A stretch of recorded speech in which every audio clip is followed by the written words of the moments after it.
सेठी सकल कथा मुनि कही सेठी सकल कथा सकल कथा। हे पूज्य, आपके साथ हमने अनेकों वन भ्रमण किए। जब से आए हैं आपके साथ अनेक वन मिले, पर यह वन उन वनों से पृथक, ना खग ना मृग ना जीव ना जंतु, यह कैसा वन है भगवान। और हाँ हाँ, दृष्टि जाती है यह सामने शिला, कैसी शिला है पूज्य। मग में हो मग में शिला ये कैसी,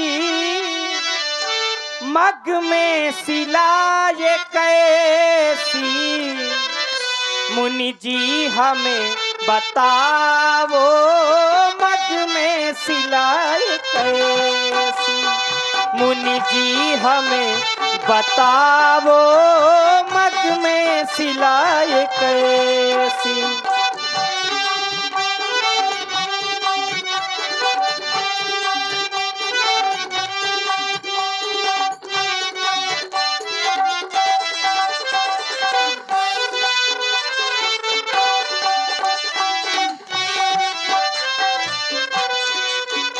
मग में शिला ये कैसी, मग में शिला ये कैसी, मग में शिला ये कैसी, मुनि जी हमें बताओ, मग में शिला ये कैसी, मुनि जी हमें बताओ, मग में शिला ये कैसी।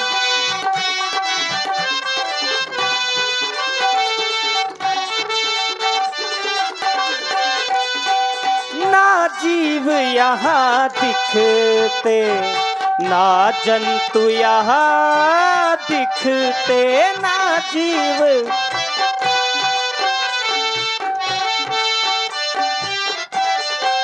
बड़ी विचित्र स्थिति है इस वन की। इस वन में मानो ऐसा लगता है कभी वर्षा ऋतु में बारिश भी नहीं होती भगवान।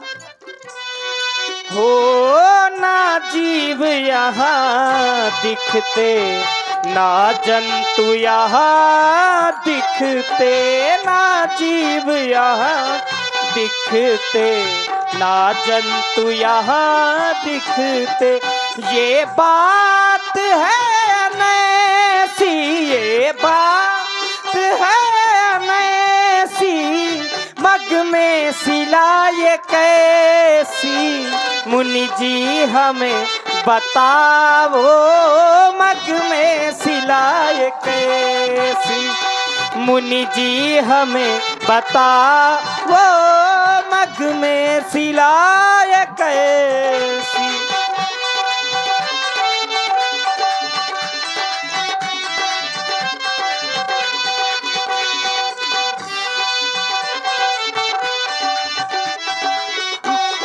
मग में शिला ये कैसी। कृपा करके बतलावे देवता, यह शिला यह कैसी शिला है। मानो ऐसा लग रहा है जैसे इसमें प्राण है।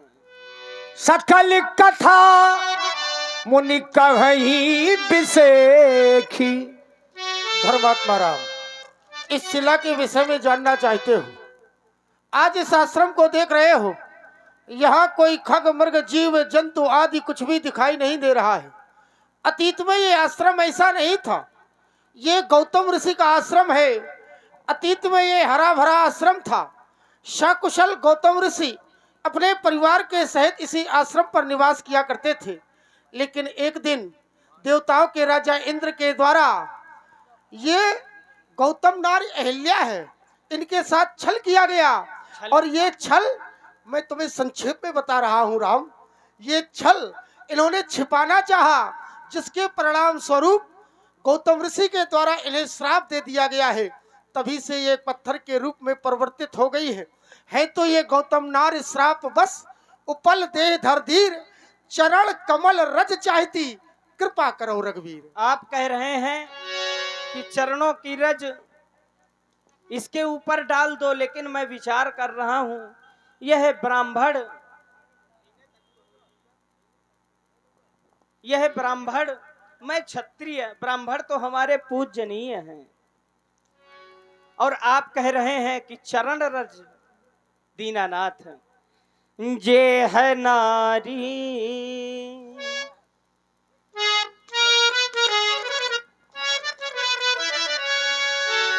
ये है नारी,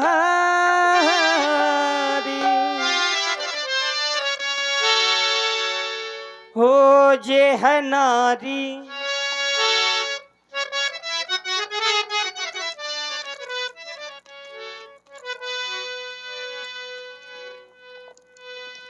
ये है नारी अहिल्या गुरु ब्राह्मणी, इसके सर पर चरण ना धरा जाएगा, क्योंकि आप लाए हैं मुझको धर्म के लिए, ऐसा अधर्म न मुझसे किया जाएगा। क्या यह उचित होगा भगवान? धर्मात्मा राम, तुम्हारा कथन बिल्कुल सत्य है। धर्मात्मा राम, विचार करो, तुम्हारे द्वारा कहा गया है, मैंने बताया कि गौतम ऋषि की पत्नी अहिल्या है, तुम विचार करने लगे ये ब्राह्मण है अवश्य। और आप क्षत्रिय हैं। लेकिन राघव, इस समय ये अपावन है, ये श्रापित है। तुम्हारे चरण रज लगते ही ये श्राप से मुक्त हो जाएगी, और यही तुम्हारा सबसे बड़ा धर्म है कि इस पत्थर से पुनः इसे नारी में परिवर्तित कर दो। देखिए बाबा विश्वामित्र जी के आदेश के अनुसार राम जी ने ज्यों ही अपना चरण इस पत्थर पर लगाया, परिषद पद पावन शोक न सावन, प्रगट भई तब पुंज सही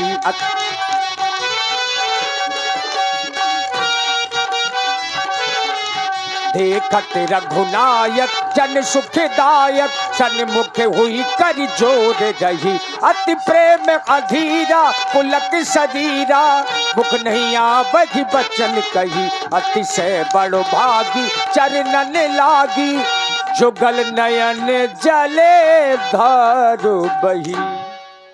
हे भगवान, मैं नारी अपावन थी, आपके चरण रग से मैं अब पावन हो गई हूँ। मैं नारी अपावन, हे नाथ, मैं तो नारी अपावन थी, आज मेरा जीवन धन्य हो गया। मैं नारी अपावन, प्रभु जगी पावन, राबो निरूपी जन सुखदाई।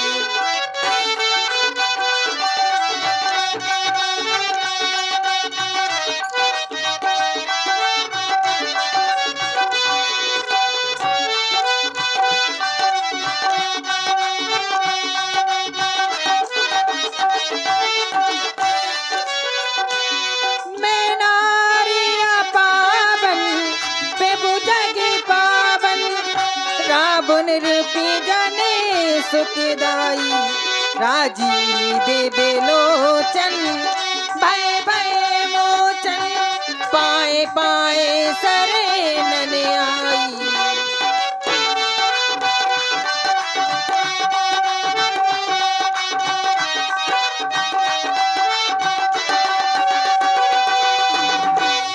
मुनि साप जो दीना, अति बल कीना,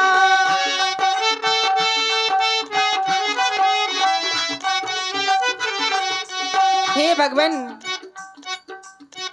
मुझे मेरे पति ने श्राप दिया, बहुत अच्छा किया।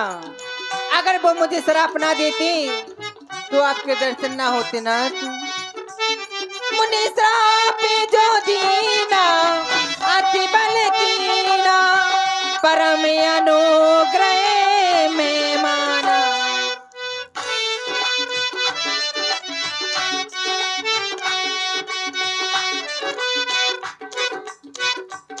बेरे भय मोचन, हे हरि लोचन, ये लाभ शंकर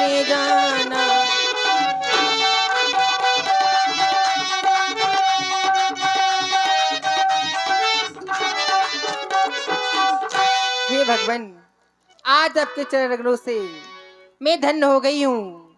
मेरा जीवन किताब हो गया। हे नाथ, मैं अपने पति लोग जाना चाहती हूँ। यही भात सिधारी गौतम नारी, यही भात सिधारी गौतम नारी, बार बार हरि चरण परी, जो अति मन भावा सो बर पावा, जय पति लोक आनंदो भरी। इधर देखिए, अहिल्या जी जो कुछ समय पहले पत्थर की थी, सदैह अपने पति के लोक को गई। इधर बाबा विश्वामित्र जी ने आगे बढ़ना शुरू किया। चले राम लक्ष्मण मुनि संगा, चले राम। इस बार भगवान कहां पहुंचे? गए जहां, गए जहां जग पावन गंगा,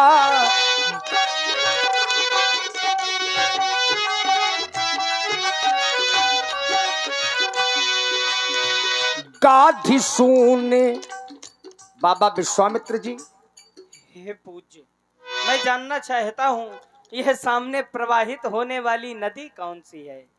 इस धराधाम में माँ गंगा का आगमन कैसे हुआ? कहो मुनिनाथ जू गंगा धरा पर कैसे आई है? कवन तपदान के कीन्हे, कवन स्नान के कीन्हे, कवन फल पुष्प के दीन्हे, त्रिपथगा क्यों कहाई है? कहो मुनिनाथ जू गंगा धरा पर कैसे आई है? माँ गंगा का एक नाम त्रिपथगा है, तो माँ गंगा का नाम त्रिपथगा क्यों पड़ा? कृपा करके बतलाएं दीनानाथ। धर्मात्मा राम, तुम माता गंगा के विषय में ये जानना चाहते हो प्रथम कि माता गंगा का आगमन इस धरा पर कैसे हुआ? अवश्य भाई। क्योंकि इसे सुरसरी कहा जाता है, ये तो देवताओं की नदी है, और ये मृतलोक में धरा में क्यों आई है? धर्मात्मा राम, ये सारे संसार के लिए पूज्य है, लेकिन तुम्हारे लिए विशेषकर पूज्य है, क्योंकि इसको धरा में लाने वाले तुम्हारे ही पूर्वज हैं। जिस समय महाराज सगर के 60,000 पुत्रों को भस्म कर दिया गया कपिल मुनि के आश्रम पर, उस समय एक समस्या खड़ी हो गई कि इनका उद्धार कैसे होगा। तो महाराज सगर के एक पुत्र जो दूसरी रानी से थे, वो शेष रह गए थे, जिनका नाम था असमंजस। महाराज असमंजस ने पूरे जीवन प्रयास किया कि किसी भी तरह हम माता गंगा को धरा पे लाए ताकि हमारे पूर्वजों का उद्धार हो सके, लेकिन सारे जीवन महाराज असमंजस ने प्रयास किया, माता गंगा को धरा पे नहीं ला पाए। फिर उनके पुत्र महाराज अंशुमान हुए, उन्होंने प्रयास किया, वो भी नहीं ला पाए। फिर उनके पुत्र महाराज दिलीप हुए, उन्होंने प्रयास किया, वो भी नहीं ला पाए। फिर महाराज दिलीप के पुत्र महाराज भगीरथ हुए, उनके द्वारा घनघोर तपस्या की गई। तपस्या में ब्रह्मा जी को प्रसन्न किया गया। ब्रह्मा जी ने कहा ठीक है, मैं माता गंगा को अपने कमंडल से मुक्त किए देता हूँ। लेकिन माता गंगा ने विचार किया, तो माता गंगा ने कहा महाराज भगीरथ, तुम मुझे ले तो जा रहे हो, लेकिन मेरा वेग इतना प्रबल है कि ये धरा जलमग्न हो जाएगी। महाराज भगीरथ ने विचार किया, मैं अपने पूर्वजों के उद्धार के लिए ले जा रहा था, लेकिन इनका वेग जब धरा ही सहन नहीं कर पाएगी तो भला फिर होगा क्या? तो सर्वनाश हो जाएगा। तो उन्हें बताया गया कि भगवान शंकर को प्रसन्न करो। तो महाराज भगीरथ के द्वारा कई हजार वर्ष तक भगवान शंकर की भक्ति की गई, आराधना की गई। भगवान शंकर प्रसन्न हुए। भगवान शंकर ने कहा जाओ, कह दो माता गंगा से जितने वेग से आना चाहती हो आ जाए। माता गंगा को ज्येष्ठ की 10वीं के दिन छोड़ा गया ब्रह्म कमंडल से। वो आकर भगवान शंकर की जटाओं में उलझ गई। 1 वर्ष तक जटाओं में भ्रमण करती रही, लेकिन उन्हें कोई मार्ग नहीं मिला। उसी ज्येष्ठ की 10वीं के दिन भगवान शंकर ने अपनी एक लट को पत्थर में फेंका, 7 धाराएं निकली। 3 आकाश गंगा आकाश में चली गई, 3 धारा पाताल में चली गई, पाताल गंगा, और 1 धारा यहाँ आ गई, सुचचु सिंधु सीता। ये 3 धारा आकाश में चली गई। हृदनी नलिनी पावनी ये पाताल में चली गई, और ये 7वीं धारा जो धरा पे आई इसका नाम अलकनंदा पड़ा, इसलिए इसे त्रिपथगामी कहा गया है। महाराज भगीरथ जब लेकर आए, इनके बहुत नाम है। महाराज भगीरथ का रथ आगे आगे जा रहा था, माता गंगा पीछे पीछे जा रही थी। मार्ग में एक जाह्नवी नाम के ऋषि तप कर रहे थे। जिस समय वो तपस्या कर रहे थे, महाराज भगीरथ ने कहा, हे ऋषिवर, आप मार्ग दे दे, क्योंकि माता गंगा आ रही है, कहीं ऐसा ना हो कि उनके वेग से आप ही बह जाए। तो जाह्नवी ऋषि ने विचार किया कि तुम्हें माता गंगा के वेग पर इतना घमंड है, मैं मार्ग नहीं दूंगा, मैं यहाँ से नहीं हटूंगा। महाराज भगीरथ आगे को चल दिए। पीछे मुड़कर देखा, गंगा कहीं दिखाई नहीं दे रही थी, क्योंकि जाह्नवी नामक ऋषि जो थे उन्होंने माता गंगा को पान कर लिया। महाराज भगीरथ आए, हाथ जोड़कर खड़े हो गए, कहा, महाराज मैं अपने पूर्वजों के उद्धार के लिए लाया हूँ और आपने उन्हें ग्रहण कर लिया है। तो महाराज जाह्नवी ने अपनी जांग से गंगा को निकाला, इसलिए इनका एक नाम जाह्नवी पड़ा है। संसार के लोग इसमें स्नान करके अपने पापों को धो लेते हैं। तो हे धर्मात्मा राम, ये बड़ा ही पुनीत और शुभ समय है। तो मैं चाहता हूँ तुम दोनों बंधु प्रथम इन्हें प्रणाम करो और प्रणाम करने के बाद स्नान करो और ब्राह्मणों को दान दो, ये शुभ समय है। क्यों नहीं? प्रेमी जन एक बार प्रेम से बोले, माँ तू गंगे की। चलो भैया लक्ष्मण, माँ गंगा में स्नान करते हैं।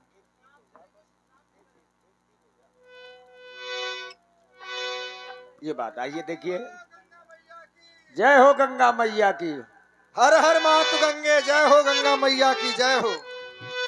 आज बड़ा सुंदर दरबार सजा है माँ गंगा का। हर हर गंगे, ये राम नाम का झंडा। और भैया आ गया कानपुर सरसैया घाट का मिलन अग्निहोत्री पंडा। वाह। पंडा जी, जय गंगा मैया की, जय गंगा मैया की। वाह। देखिए, भगवान राम जी धनुष यज्ञ सुनकर के मिथिला की ओर जा रहे थे, गंगा मैया मिली। ये गंगा घाट के पंडा लोग हैं। आइए भगवान इन्हीं घाटों में स्नान करेंगे। ये बड़ा अच्छा प्रसंग है, आप लोग देखें। गंगा वैसे- मैया का बड़ा ये ब्यास जी, आपको हृदय से धन्यवाद है। ये प्रसंग विलुप्त होते जा रहे हैं रामलीला से, कोई नहीं करता है और लोग करना भी नहीं चाहते हैं, क्योंकि पढ़े नहीं है तो करेंगे कहाँ से। आइए, आपको हृदय से धन्यवाद भैया। जय गंगा मैया की। जय हो गंगा हाँ, मैया है। की पंडा जी। और पंडा का वे नशे में डले हैं और सब कहाँ है? अरे वो अपन घाट के अकेला पंडा जी हुई कहाँ है? जय गंगा मैया की पंडा, जय गंगा मैया जय की। गंगा मैया की। काहे ये पंडिताइनों का लेके आए हो आज? का करन जबरदस्ती सब चली आई हैं। ये हो, देखो भैया गंगा जी के घाट पे आए हैं। सर्वप्रथम देखो ना गंगा मैया कैसे कलमल कलमल करती हुई अपनी धार से प्रभावित हो रही हैं। एक बार इनके नाम का जयकारा लगाएं, इनका गुणानुवाद गाएं, फिर आगे के काम बढ़ाएं। बोलिए गंगा मैया की जय हो जय हो। गंगा मैया की बड़ी विशेषता है पंडा जी। बिल्कुल बताओ। और माँ गंगा का हमारे ऊपर बहुत बड़ा एहसान है। यदि ये ना होती तो हम कहाँ जाते। बिल्कुल। माँ गंगा हमारे जीवन में विशेष हैं और इनका प्रभाव क्या है। गंग भंग दो बहने हैं, वाह। रहे सदा शिव संग,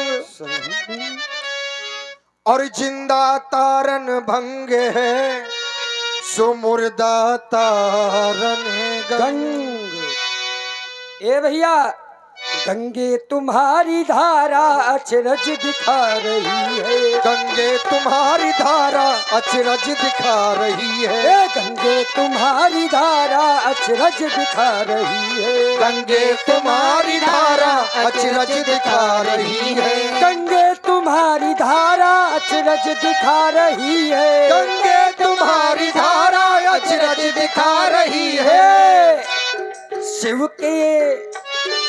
शिव से ही निकल के तू आज आ रही है। शिव से जटा निकल के धरा पे आ रही है। गंगे तुम्हारी धारा अचरज दिखा रही है। गंगे तुम्हारी धारा अचरज दिखा रही है। तेरा ये भार सारा सागर है शिव ने धारा। तेरा ही भाव सारा सागर है देखो सारा। भैया गंगा जी भगवान श्री शंकर जी की जटा में उलझी है। तेरा ये भार सारा सागर है शिव ने धारा। तेरा है ये तो सारा सागर है शिव ने धारा। शिव की जटा